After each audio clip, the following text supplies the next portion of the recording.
তো বিয়াস আজকে আছি সুতাং বাজার। আপনারা যারা এই মুহূর্তে এখানে হাঁস মুরগ বিক্রি করা হওয়ার বড় বট গাছের নিচে প্রতি সপ্তাহে 2 দিন বাজার বসে, রবিবার বুধবার। আপনারা হয়তো দেখা এটা দেশি মুরগ,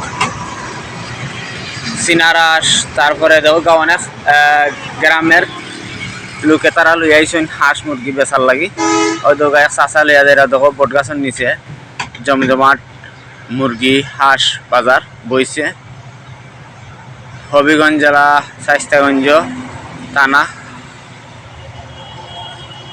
সুতাং বাজার মুরগের হাট। অনেক মানুষের আনাগোনা বেশি, নারী পুরুষ একত্রিত তারা মুরগ কিনরা।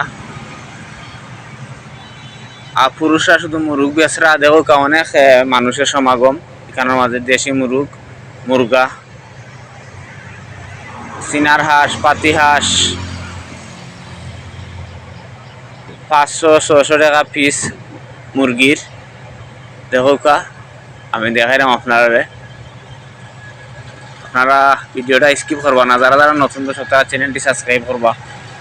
আমি প্রতিনিয়ত গ্রামের রাস্তাঘাট, ঘরবাড়ি, মাছ বাজার, তরিতরকারির বাজার, হাঁস মুরগের বাজার এগুলা ভিডিও বানাই। আপনারা ভিডিওগুলো দেখবা, লাইক কমেন্ট শেয়ার করবা বেশি বেশি করি। আপনারা লাইক কমেন্ট শেয়ারের মাধ্যমে আমি ভিডিও বানাইতে আরও উৎসাহিত হইমু, আরও মোটিভেট হইমু, আরও ভালো ভালো রিলেটেড ভিডিও দিব আপনার মাঝে। আপনারা দেখবা। আর দেখো অনেক হাঁস মুরগ তারা রাখছেন মাটির মাঝে। ক্রেতায় আইসেন কিনবার লাগি, আর বিক্রেতায় বিক্রি করা দেশি হাঁস মুরগ দেখলে খুবই ভালো লাগে, খুবই সুন্দর। দেওকা রং বেরঙের হাঁস মুরগ এখানে বুড়ো থেকে